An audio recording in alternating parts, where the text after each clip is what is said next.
तो चलें कुटज के पास, मिलते हैं कुटज से एक बार फिर इस चौथे एपिसोड में। ये जो मेरे सामने कुटज का लहराता पौधा खड़ा है, वह नाम और रूप दोनों में अपनी अपराजेय जीवन शक्ति की घोषणा कर रहा है। निबंधकार कह रहा है कि सामने जो कुटज है, लहराता पौधा खड़ा है मेरे सामने, वो नाम और रूप दोनों में, नाम भी उसका और रूप दोनों में अपनी अपराजेय, अपराजेय मतलब जिसे जीता ना जा सके, जो अपराजित न हो सके, तो नाम और रूप दोनों में वो अपराजेय है। न नाम में उसे कोई हरा सकता है, न रूप में कोई हरा सकता है। और ऐसी जीवन शक्ति की घोषणा कर रहा है, माने वो डिक्लेयर कर रहा है कि दिस इज़ माई लाइफ, है ना, मेरी जीवन शक्ति है ये, मैं ऐसे ही जीवित रहता हूँ। उसमें जो जीने की शक्ति है, जो जिजीविषा है, उसको लगता है कि डंके की चोट पे सबसे वो शेयर कर रहा है। इसीलिए यह इतना आकर्षक है। और जिसमें जीवन शक्ति होगी, जीने की अदम्य इच्छा होगी, वो आकर्षक होगा ही। नाम है कि हजारों वर्षों से जीता चला आ रहा है, और नाम ऐसा है कि हजारों वर्षों से जीता, मतलब जो नाम है वो चला आ रहा है ना। जैसे राम कृष्ण के नाम चले आ रहे हैं, वैसे ही कुटज भी हजारों वर्षों से जीता चला आ रहा है। उसका नाम जिंदा है। कितने नाम आए और गए पेड़ पौधों की दुनिया में या इंसानों की दुनिया में, ऐसे नाम आते हैं जाते हैं। दुनिया उनको भूल गई। ऐसे कितने पेड़ पौधे हुए जी जो थे, अब नहीं हैं, उनकी कल्पना भी नहीं की जा सकती, उनका कोई चित्र बनता नहीं है दिमाग में। होगा कभी कोई रहा होगा पेड़। उसी तरह से इंसान के भी हमारे समाज में भी ऐसा है कि कुछ नाम अमर रह जाते हैं और कितने नाम ऐसे हैं कि इतिहास के पन्नों में गुम हो जाते हैं, कोई जानता भी नहीं है। तो कितने नाम आए और गए, दुनिया उनको भूल गई, वे दुनिया को भूल गए। सामान्य बात है, दुनिया ने उन्हें भुला दिया, उन्होंने दुनिया को भुला दिया। मगर कुटज है कि संस्कृत की निरंतर स्फीयमान शब्द राशि में जो जम के बैठा सो बैठा ही है। लेकिन कुटज की बात ही कुछ और है। संस्कृत की निरंतर माने लगातार, स्फीयमान मतलब जो बढ़ता रहे, स्फीयमान माने हमेशा जो बढ़ता रहे, शब्द राशि, शब्दों का भंडार माने उनकी जो डिक्शनरी है उसमें वो जम के बैठा है। मतलब संस्कृत में, संस्कृत भाषा में, संस्कृत की शब्द राशि में, संस्कृत के शब्दकोश में, जितने शब्दकोश हैं उसमें कुटज बैठा हुआ है हजारों वर्षों से। आज तक न उसका रूप बदला, न नाम बदला, कुछ नहीं, जो नाम है वो है। कुटज पड़ा हुआ है डिक्शनरी में, शब्दकोश में, शब्द राशि में। और रूप की तो बात ही क्या है, रूप की तो बात आप मत कीजिए। बलिहारी है इस मादक शोभा की। बलिहारी मतलब कहता है न्यौछावर होना, कुर्बान जाना। बलि बलि जाऊं गाना आप सुनते होंगे। तो बलिहारी है इस मादक शोभा की। मादक शोभा, जो शोभा आपको इंटॉक्सिकेट करे, मतलब नशा पैदा करे, ऐसी शोभा, ऐसा सौंदर्य। चारों ओर कुपित यमराज के, चारों ओर मतलब जहाँ कुटज है उसके चारों ओर कुपित माने नाराज, गुस्से में जो हैं। यमराज मतलब मृत्यु के देवता। यमराज के दारुण निश्वास के समान धधकती लू में, माने लू ऐसी चल रही है, गर्म हवा, लू गर्म हवा ऐसी चल रही है जैसे लगता है कि यमराज की सांस चल रही हो। यमराज की माने श्वास से गर्म हवा निकल रही है। तो दारुण निश्वास के समान धधकती लू में यह हरा भी है और भरा भी है। हरा भी है मतलब हरियाली भी है इस पे, और भरा मतलब फूल पत्तों से भरा हुआ है। और दुर्जन के चित्त से भी अधिक कठोर पाषाण की कारा में रुद्ध। अब यहाँ थोड़ा देखिएगा, दुर्जन के चित्त से भी अधिक कठोर। यानी जो दुर्जन होते हैं, बैड गाइज, जो गंदे लोग होते हैं, उनका जो दिल होता है ना, वो ज़्यादा सॉफ्ट नहीं होता है, वो कठोर होते हैं लोग, क्योंकि उनमें न कोई दया है, न कोई करुणा है, किसी के लिए न कोई सिंपैथी है, कुछ नहीं है। तो दुर्जन का चित्त जैसे कठोर होता है, तो उसके चित्त से भी कठोर पाषाण की कारा में। दुर्जन का चित्त तो कठोर होता ही है, लेकिन उससे भी यहाँ पर थोड़ा सा एक निबंधकार ये भी दिखाता चलता है कि दुर्जन लोग कैसे होते हैं। कठोर पाषाण की कारा, पाषाण पत्थर, कारा माने जेल, पत्थर की जेल में रुद्ध मतलब वहाँ बंद, अज्ञात बिना पता के, मालूम नहीं कहाँ, जल स्रोत, जल का जो सोर्स है, सोर्स ऑफ वाटर, जल स्रोत से बरबस, बरबस माने यूं ही बिना किसी प्रयास के, बरबस रस खींचकर सरस बना हुआ है। माने पत्थर की जेल में, पाषाण की कारा में रुद्ध, यानी वहाँ रुका हुआ, बंद, जेल में कैद, वहाँ पानी है और वहाँ से पानी को वो खींच लेता है। कठोर, ऊपर पढ़ा होगा आपने ना कि पाषाण की छाती फाड़ कर, तो वह पाषाण की कारा में रुद्ध अज्ञात जल स्रोत, पता नहीं कहाँ है, और ढूंढ लेता है, उसकी जड़ें चली जाती हैं वहाँ तक और वहाँ से जल खींच लेती हैं। रस खींच कर सरस बना हुआ, सरस जिसमें रस हो, और मूर्ख के मस्तिष्क से भी अधिक, देखिए वहाँ दुर्जन का चित्त और यहाँ मूर्ख के मस्तिष्क से भी अधिक सूने गिरिकांतार। तो पाषाण की कारा कठोर, किससे ज़्यादा कठोर? दुर्जन के चित्त से। और अधिक सूने गिरी कांतार, गिरी कांतार, गिरी माने पर्वत, कांतार जंगल, जो पर्वत पे, पहाड़ों पे जो जंगल हैं, वो जंगल कैसे हैं? बहुत ज़्यादा सूने हैं। किससे अधिक सूने हैं? किससे अधिक? मूर्ख के मस्तिष्क से। यानी मूर्ख का मस्तिष्क जो होता है ना, खाली, कहते हैं ना कि दिमाग है कि खाली भूसा भरा हुआ है, कहते हैं ना, तो वैसे ही मूर्ख के मस्तिष्क से भी अधिक सूने, सूने माने खाली, सूने गिरी कांतार, जंगल के जो पहाड़ों पे जो जंगल हैं, वहाँ पर ये इतना मस्त रहता है कि उसकी मस्ती देख कर के ईर्ष्या होती, जलन होती है। हमारे जीवन में ये सब होता है कि किसी का अच्छा देखते हैं तो हमें जलन होती है कि अरे उसके पास है, मेरे पास नहीं, वो इतना सुंदर है, मैं नहीं हूँ, उसकी सुंदरता से जलन होती है। ये मानवीय कमजोरी है, होता है सबके साथ। कितनी कठिन जीवन शक्ति है, और जीवन शक्ति, जीने की जो शक्ति है, जो स्टैमिना है, वो कितनी कठिन है, अद्भुत। यहाँ कठिन मतलब अद्भुत है। प्राण ही प्राण को पुलकित करता है। ये यहाँ पर थोड़ा सा देखिएगा दर्शन है कि प्राण ही प्राण को पुलकित करता है। जिसमें प्राण होगा, जो खुश रहेगा, खुश मिजाज रहेगा, हंसता चेहरा, वही दूसरे को हंसाएगा।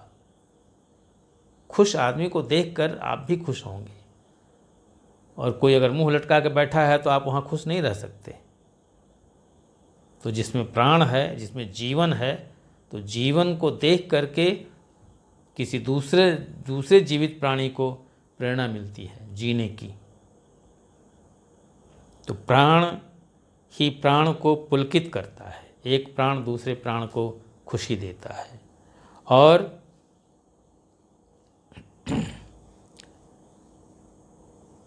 जीवन शक्ति ही जीवन शक्ति को प्रेरणा देती है। जिसमें जीवन शक्ति होगी, वही दूसरे को जीवन शक्ति की शिक्षा दे सकती है। कुटज को देख करके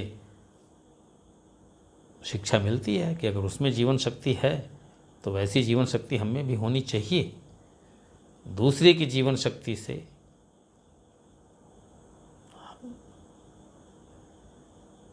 हमें शिक्षा मिलती है कि हमें उसके जैसा कैसे जीना है, कैसे जी सकते हैं। अगर वो जी सकता है तो हम क्यों नहीं जी सकते, ये प्रेरणा मिलती है।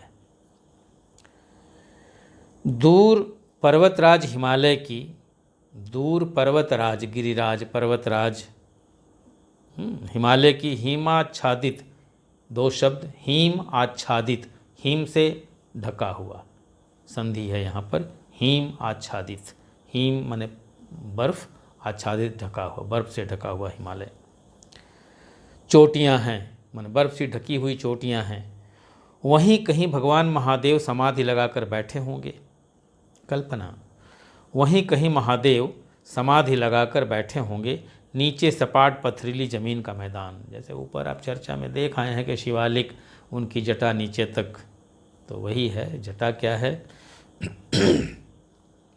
ऊपर समाधि लगा के बैठे होंगे और नीचे सपाट पथरीली जमीन का मैदान।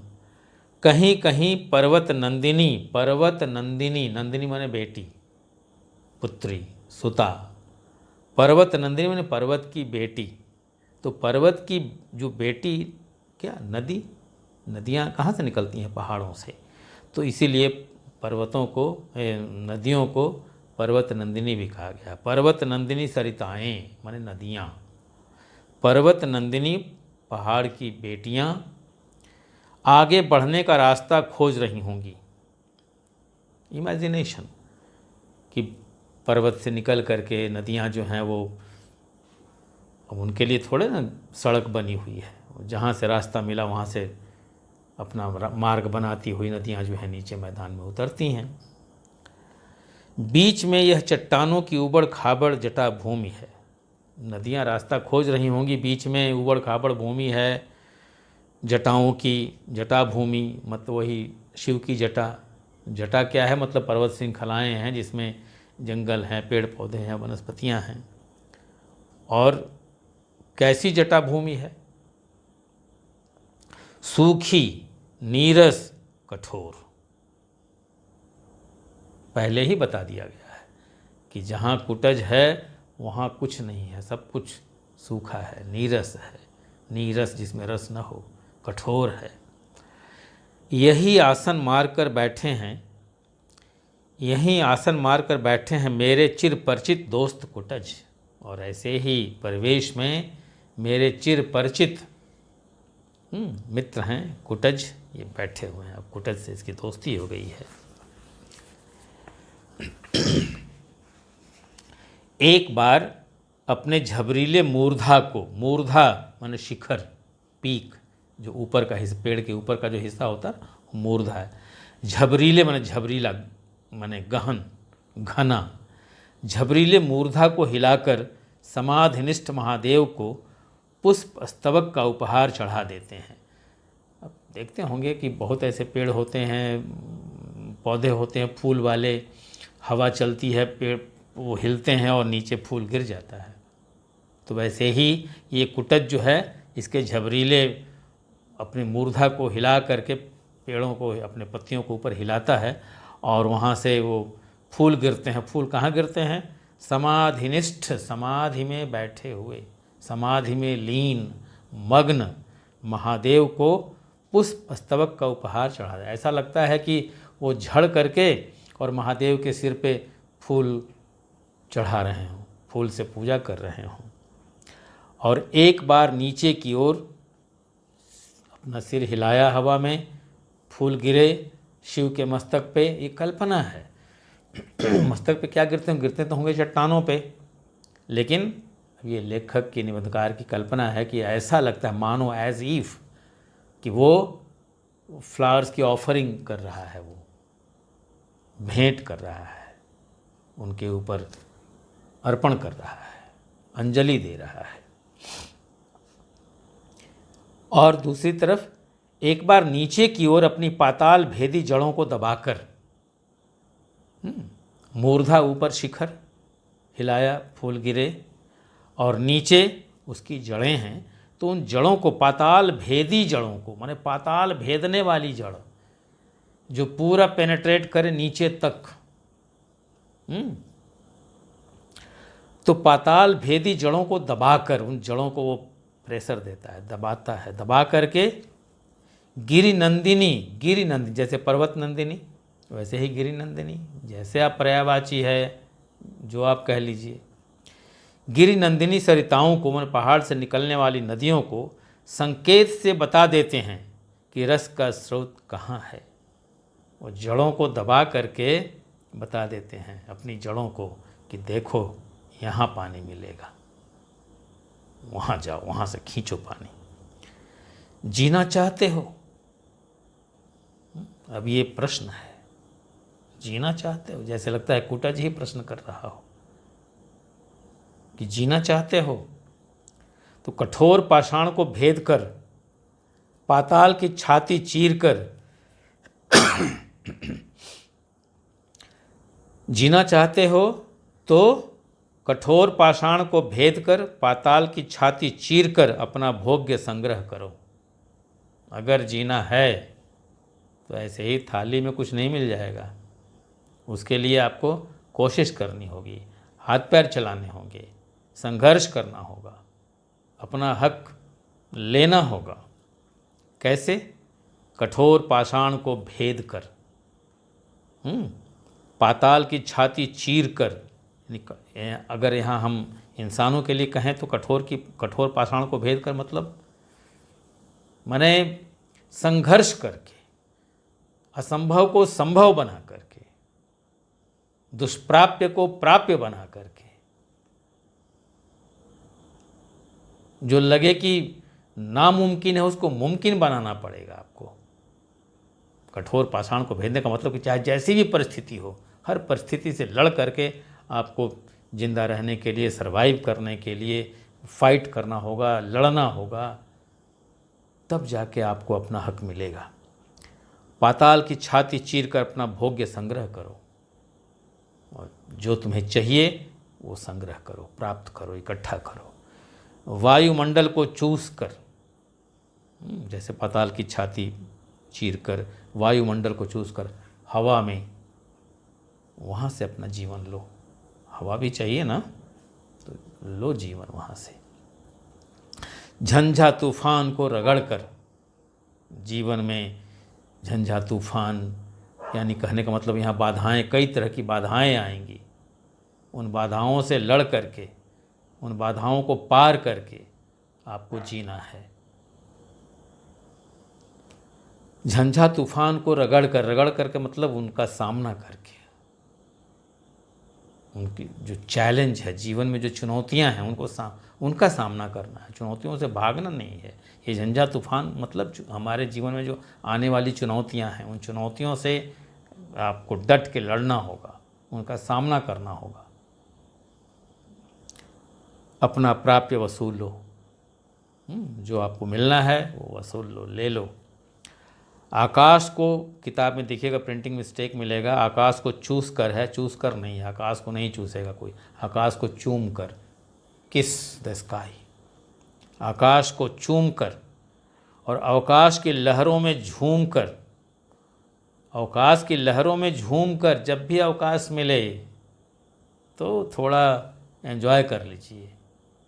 संघर्ष करें, संघर्ष करें, अधिकार है आपको संघर्ष करने का, और संघर्ष करके जब मिले तो एंजॉय भी कीजिए, उसको सेलिब्रेट कीजिए। तो वही है अवकाश की लहरों में झूम कर। अवकाश मतलब छुट्टी, रिसेस। जब आपको थोड़ा आराम मिले तो एंजॉय कीजिए, जीवन का लुत्फ उठाइए। वही है अवकाश की लहरों में झूमने का मतलब कि थोड़े मज़े लीजिए, उल्लास खींच लो, खुशियाँ ले लो। कुटज का यही उपदेश है, कुटज का यही उपदेश है, यही मैसेज है उसका कि अगर जीना चाहते हो तो ऐसे ही जियो जैसे मैं जी रहा हूँ। कठोर पाषाण को भेदता हूँ, पाताल की छाती चीर कर वहाँ से अपना जो लेना है वो ले लेता हूँ, और वायुमंडल से जो मुझे ऑक्सीजन चाहिए, जो चाहिए, मैं खींचता हूँ। तूफान आते हैं जाते हैं, मैं उसमें अडिग रहता हूँ। तो ऐसे ही इंसान को भी चाहिए कि वो अपनी लड़ाई लड़े, अपनी हक की लड़ाई लड़े, अपने अधिकार की लड़ाई लड़े। और यही मैसेज है संस्कृत में नीचे जो लिखा है उसी का ये, जैसे कठोर पाषाण को भेद कर से लेकर और उल्लास खींच लो तक, ये संस्कृत का है। भित्वा पाषाण पिठरम छित्वा प्राभंजनी व्यथाम पित्वा पाताल पानीयम कुटश्च चुंबते नभः। ये ऊपर जो हिंदी है उसी का ये संस्कृत है। दुरंत जीवन शक्ति है। दुरंत माने अदम्य, अद्भुत, बेहद, बेजोड़, तुरंत जीवन शक्ति है। कठिन उपदेश है। ये उपदेश जो ऊपर दिया है ना, ये आसान नहीं है कि पाषाण को भेद कर, पाताल की छाती चीर कर और वायुमंडल को चूस कर, झंझा तूफान को रगड़ कर अपना हक ले लो। ये आसान उपदेश नहीं है, कठिन उपदेश है ना। इतना आसान नहीं है। संघर्ष का मतलब ही है कि आपको जूझना है, तो जूझेंगे तो उसमें आराम का, उसमें कहाँ आपको ये मिलेगा, मतलब सुख मिलेगा। तो लड़ाई लड़नी है ना भाई, इसीलिए कहा है कठिन उपदेश है। जीना भी एक कला है। To live is an art. How to live, ये भी एक अपने आप में एक कला है, कैसे जीते हैं। लेकिन कला ही नहीं, अब निबंधकार कहता है नॉट ओनली आर्ट, ये कला ही नहीं है, एक तपस्या है, एक मेडिटेशन है ना। जियो तो प्राण ढाल दो जिंदगी में। जियो तो प्राण ढाल दो, माने ऐसे जियो कि जिंदगी में क्या कहते हैं उसको, ज़िंदगी में इतना जीवन डालो, इतना जीवन डालो कि ज़िंदगी भी खुश हो जाए कि हाँ इसने मुझे जिया। ये है प्राण ढाल दो, माने जी भर के जियो। जियो तो जी भर के जियो, दिलदार हो के जियो, मस्ती से जियो, अलमस्त जियो। ढाल दो जीवनी रस के उपकरणों में, और जो रस के उपकरण हैं, कैसे रस, जहाँ जहाँ से रस मिलता है सब में जीवन डाल दो।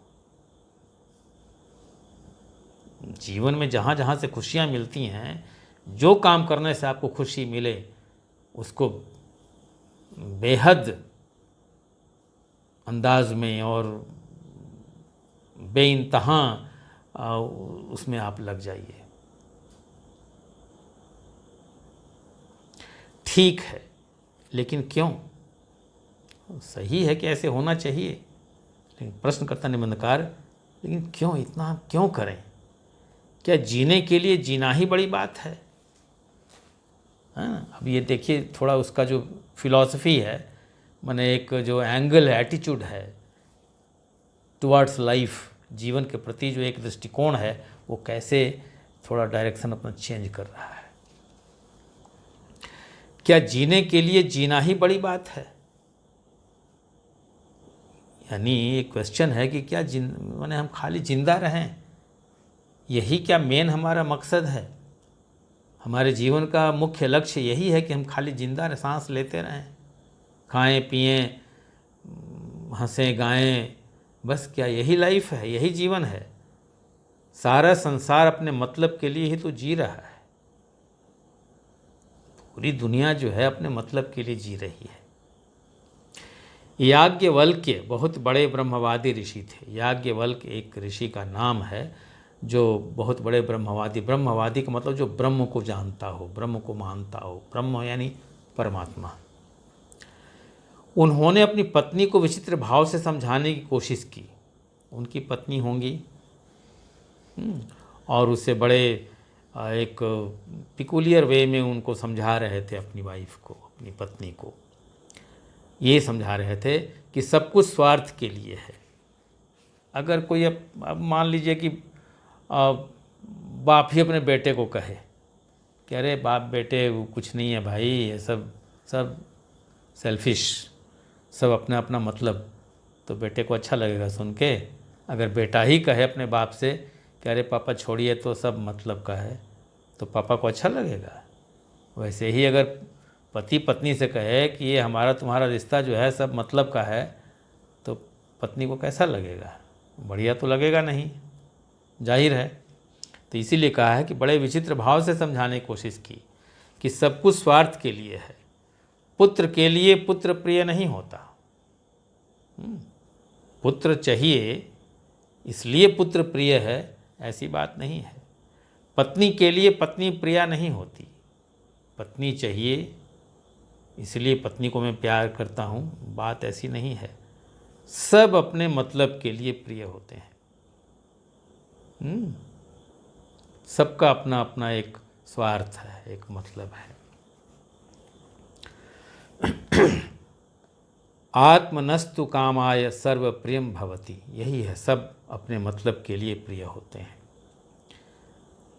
संसार में जहाँ कहीं प्रेम है सब मतलब के लिए। सुना है पश्चिम के हॉब्स और हेल्वेशियस जैसे विचारक, ये दो हैं जो थिंकर्स हैं, विचारक हैं, हॉब्स और हेल्वेशियस, उन्होंने भी ऐसी बात कही है कि सब अपना अपना सेल्फिश मोटिव है, अपने मतलब के लिए, गरज के लिए। बेटे को बेटा, माने बाप को बेटा चाहिए, बेटे को बाप चाहिए, हस्बैंड को वाइफ चाहिए, वाइफ को हस्बैंड चाहिए। वो एक म्यूचुअल अंडरस्टैंडिंग है, उसमें चलते हैं लोग, अपना मतलब है।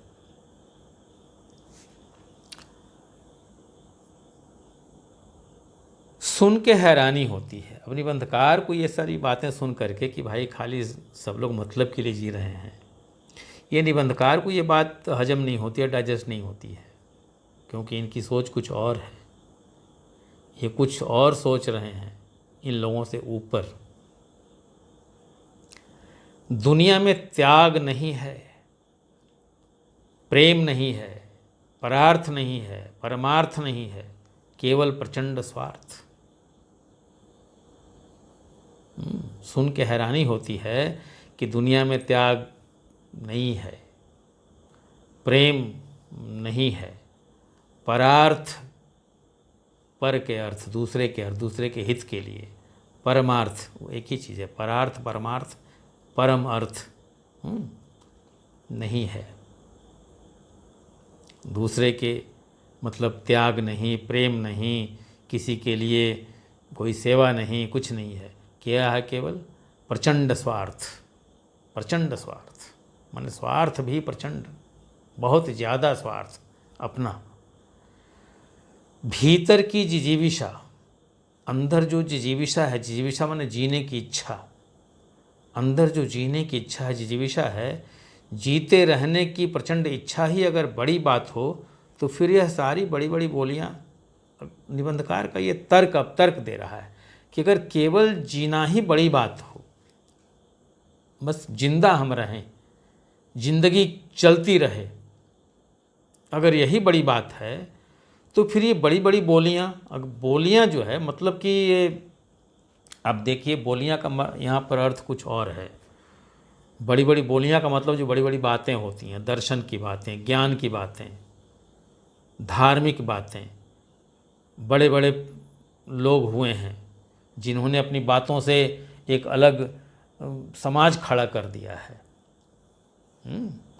अपना एक धर्म चला दिया।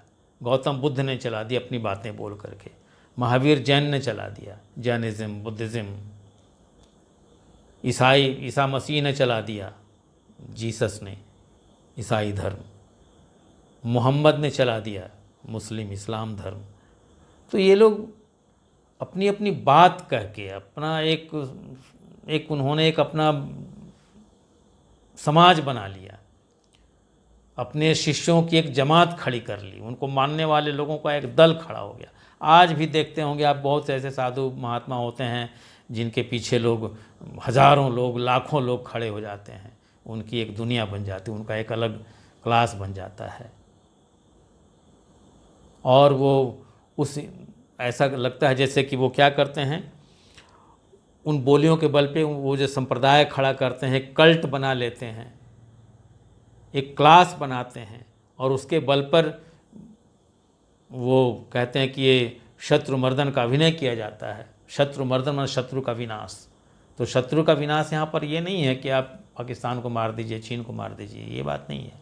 यहाँ शत्रु का मतलब है कि आपके अंदर, आपके समाज में जो बुराइयां हैं वो दूर हो जाएंगी। बहुत ऐसे महात्मा लोग होते हैं जो ये कहते हैं कि मैं एक अखंड भारत की कल्पना करता हूँ, एक हिंदू राष्ट्र की कल्पना करता हूँ, मैं ऐसे राष्ट्र का निर्माण चाहता हूँ जिसमें कि सब लोग बराबर हों, सबको हक मिले, आपस में प्रेम रहे, भाईचारा रहे, शांति रहे, कोई किसी से घृणा न करे। तो ये सारी चीज़ें हैं, इस तरह से बना करके लोग चाहते हैं कि ऐसा करके हम देशोद्धार का नारा लगाया जाता है। वो ये कहते हैं कि ऐसा अगर हम करते हैं तो इससे हमारा राष्ट्र आगे बढ़ेगा, हमारी राष्ट्रीय एकता मजबूत होगी, भारत एक विश्व गुरु के रूप में सामने आएगा। कई लोग कहते हैं ऐसा। तो जो लोग कहते हैं उनसे प्रभावित होकर के उनका एक दल बन जाता है, उनका एक समाज बन जाता है, उनको गुरु मानते हैं और गुरु के पीछे कितने शिष्य खड़े हो जाते हैं। साहित्य और कला की महिमा गाई जाती है ना। साहित्य के माध्यम से भी, कला के माध्यम से लोगों को ज्ञान देने की बात होती है। साहित्य में भी, साहित्य का क्या काम है? समाज को आगे ले जाना। कला के माध्यम से भी अच्छी अच्छी बातें सिखाई जाती हैं, ज्ञान की बातें सिखाई जाती हैं। तो ये सब क्या है भाई? अगर केवल जीना ही है तो फिर ये इतने सारे धर्म, संप्रदाय, गुरु, शिष्य और जितने हमारे अवगुण हैं उनका कैसे नाश हो, हमारे अंदर कैसे अच्छाई आवे, हम अच्छा इंसान कैसे बने, हमारा समाज कैसे अच्छा हो, देश कैसे अच्छा हो, ये हम बातें फिर क्यों करते हैं? इसका मतलब ये सब बेकार है, झूठ है। खाली जीना है तो ये सब की क्या ज़रूरत है? कहने का मतलब निबंधकार ये प्रश्न करता है कि अगर केवल जीना है तो ये इतना ड्रामा करके क्या फ़ायदा है?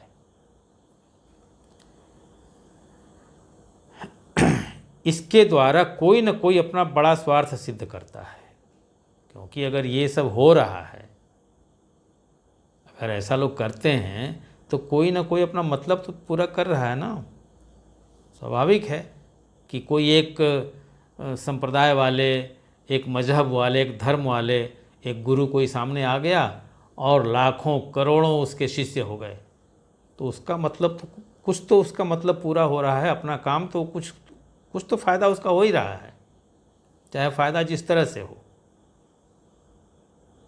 आप थोड़ा सा माने रफ़ एग्ज़ाम्पल आप लीजिए, रफ़ एकदम जो रफेस्ट एग्ज़ाम्पल है बाबा रामदेव का। ये तो महात्मा तो है नहीं, लेकिन योग गुरु के रूप में आए और लोगों को योग की शिक्षा देना उन्होंने शुरू की। उसके बाद से आजकल हाईटेक है, मीडिया है, चैनल पे आ गए, उनका एक अलग चैनल ही हो गया और चैनल के माध्यम से लोगों को अपना कैसे कसरत करते हैं, एक्सरसाइज करते हैं, हाउ टू माने रिमेन हेल्दी, ये सारा टिप्स देते हैं। और करते करते करते करते उन्होंने अपना व्यापार खड़ा कर लिया। तो कुछ तो फ़ायदा हुआ ना इनका। रामदेव के भी बहुत से शिष्य हैं, बहुत से इनके सेंटर चलते हैं। तो एक उदाहरण, तो ऐसे अनेक हैं जो लोग अपना फ़ायदा उठा रहे हैं। लेकिन अंतरतम से कोई कह रहा है, अंतरतम से कोई, अंतरतम ने अंदर से कोई आवाज़ आ रही है कि ऐसा सोचना गलत ढंग से सोचना है, ये ऐसी बात नहीं है, ये जो हम सोचते हैं ना ये गलत है। स्वार्थ से भी बड़ी कोई न कोई बात अवश्य है, जिजीविषा से भी प्रचंड कोई न कोई शक्ति अवश्य है। स्वार्थ से भी अलग कुछ है, स्वार्थ से ऊपर भी कुछ है।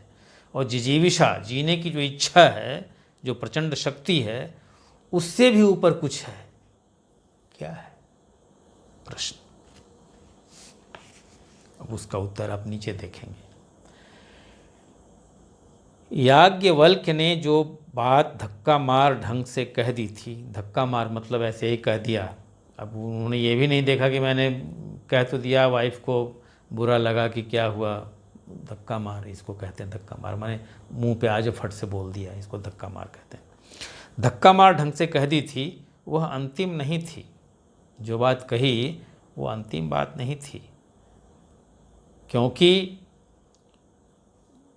बड़े लोग हैं ना, कुछ कहते हैं तो उसके पीछे कुछ रहता है, कोई अर्थ।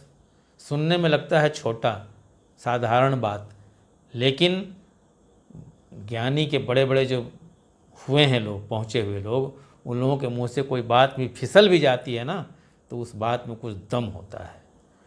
वह आत्मनः का जो अर्थ था, आत्मनः एक छोटा अर्थ है, अपनी आत्मा, अपना स्व, अपने अंदर का स्व, अपना निज। तो आत्मनः का अर्थ कुछ और बड़ा करना चाहते थे, उसको वो थोड़ा सा और मैग्नीफाई करना चाहते थे। उनका सेंस कुछ अलग था, नज़रिया कुछ अलग था, दृष्टिकोण अलग था, जिसे साधारण बुद्धि के लोग नहीं समझ पाते हैं।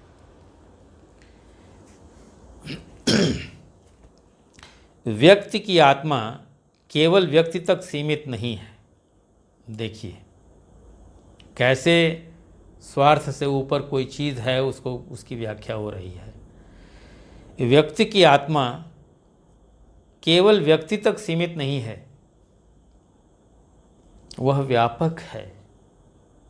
आपके अंदर की जो आत्मा है वो केवल आप तक नहीं है, उसका फैलाव विस्तार बहुत दूर तक है।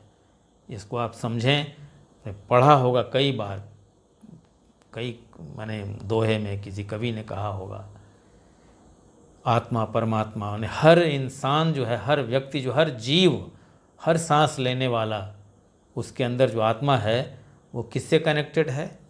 परमात्मा से। जो मेन पावर हाउस है वहाँ से हम कनेक्टेड हैं। तो आपकी आत्मा भी वहीं से कनेक्टेड है, उनकी भी वहीं से कनेक्टेड है, सबकी आत्मा कनेक्टेड है वहाँ से, सबकी आत्मा जुड़ी हुई है। और जो आत्मा मेरे अंदर है वही आत्मा आपके अंदर भी है। तो हमारी आत्मा आपकी आत्मा से अलग हो ही नहीं सकती है। इसीलिए कहते हैं ना कि सब ईश्वर की संतान है। जब सब ईश्वर की संतान हो गए, जब सबका पिता एक है, तो अलग हम हुए कैसे? सबकी आत्मा एक है। ये मिट्टी का शरीर केवल अलग है, लेकिन उसके अंदर की आत्मा जो है वो सब एक है। तो आप कुछ भी करते हैं तो वो केवल आपका नहीं होता है। आत्मा केवल व्यक्ति तक सीमित नहीं है, वह व्यापक है, अपने में सब और सब में आप। यही है, अपने में सब, आप में सब है, सारी दुनिया आपके अंदर है, सबकी आत्मा आपके अंदर है और आपकी आत्मा सबके अंदर है। आप सबके हैं, सब आपके हैं। ये भाव जब आएगा तब इंसान इंसान बनता है। आदमी हो, आदमी से प्यार करो, ये उपदेश है। इंसान हो तो इंसानियत को समझो, आदमी हो तो आदमियत को समझो, मानव हो मानवता को समझो, ह्यूमन हो ह्यूमैनिटी को समझो। ये अर्थ है।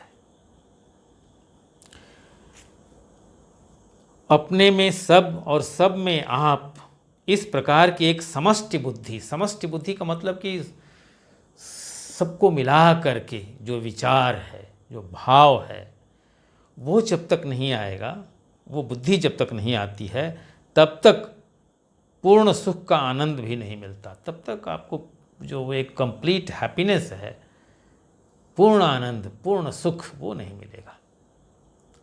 आप केवल जब तक अपने अंदर रहेंगे तब तक आप सुखी नहीं होंगे। बिना दूसरे को देखे, बिना दूसरे का दुख समझे, बिना दूसरे के साथ कुछ साझा किए, शेयर किए, आप सुखी हो ही नहीं सकते हैं। भगवान ने ऐसा बनाया है। आप अपने साथ, अपने अकेले की दुनिया में कभी नहीं जी सकते, संभव ही नहीं है।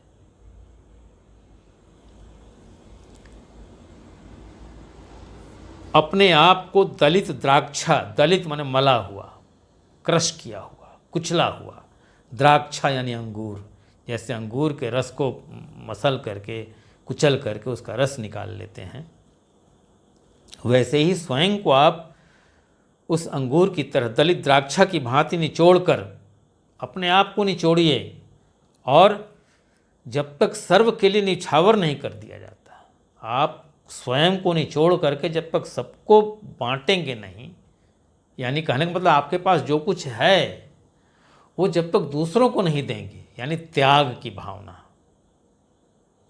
जब तक आप में शेयर करने की भावना नहीं आएगी। इसलिए देखिए बच्चों को बचपन से सिखाया जाता है, आपस में आप 2-3 भाई रहते हैं तो आपकी मम्मा आपको क्या सिखाती है? बांट के खाओ, आपस में बांट लो, शेयर करो। तो शेयरिंग, सेंस ऑफ शेयरिंग, ये बचपन से हम लोगों को सिखाया जाता है। क्यों? यही सुख का स्रोत है। अगर आप सब कुछ अपने पास रखेंगे, किसी को नहीं देंगे, इससे बड़ा पाप तो कुछ हो ही नहीं सकता है। ऐसे तो वो जंगली वो जानवर करते हैं, इंसान के समाज में ये माने परमिसिबल नहीं है, इसकी अनुमति नहीं है। तो जब तक स्वयं को निचोड़ करके अंगूर की तरह, द्राक्षा की तरह, जब तक सर्व के लिए, सबके लिए न्यौछावर नहीं करते, उसका त्याग नहीं करते, तब तक स्वार्थ जो है वो खंड सत्य है। स्वार्थ के 2 अर्थ हुए, एक स्वार्थ अपना, और उस अपने में सब। स्व के 2 अर्थ लगा लीजिए, एक स्व आपका है और एक स्व सबका है। तो जब तक सबका नहीं हुआ, इसका मतलब कि वो अधूरा है, खंड सत्य है। यही है स्वार्थ, खंड सत्य है, माने एक पार्शियल ट्रूथ है। वह मोह को बढ़ावा देता है। ऐसा जो स्वार्थ है ना, जो केवल अपना देखता है, त्याग नहीं करता है, ऐसा सत्य, ऐसा स्वार्थ केवल मोह को बढ़ावा देगा। वो अटैचमेंट, ये मेरा है, मैं इसे कैसे दूं, ये मोह है। तृष्णा को उत्पन्न करता है, प्यास बढ़ाता है, और चाहिए, दिल मांगे मोर, और चाहिए, और चाहिए। ये प्यास कभी बुझती नहीं है। और यही सब जब होगा तो क्या होगा? मनुष्य को दंडनीय, दंडनीय मतलब पनिशेबल, उसको पनिशमेंट मिलना चाहिए, ऐसा दंडनीय कृपण बना देता है, कंजूस। कैसा कंजूस? जिस पे उसको दंड मिलना चाहिए, ऐसा इंसान बना देता है ये मोह। कार्पण्य दोष, कृपण से कार्पण्य, कृपणता, जैसे कंजूस से कंजूसी, गरीब गरीबी, वैसे कृपण से कार्पण्य। कार्पण्य दोष माने कृपण होने का दोष, कृपणता का दोष। इस दोष से जिसका स्वभाव उपहत हो गया है, माने कंजूसी से जिसका स्वभाव उपहत मतलब आहत, कंजूसी से जिसका स्वभाव बिगड़ गया है, आहत हो गया है, उसकी दृष्टि म्लान हो जाती है ना। कंजूसी से जिसका स्वभाव घायल हो गया है, जो कंजूसी से ग्रस्त है, उसकी आंखें क्या हो जाती हैं? म्लान हो जाती हैं। मतलब उसकी दृष्टि म्लान मतलब मध्यम हो, कमज़ोर हो जाती है, वो दूर तक देख नहीं पाता, जो देखना चाहिए देख नहीं पाता। इससे बड़ी पीड़ा और क्या होगी?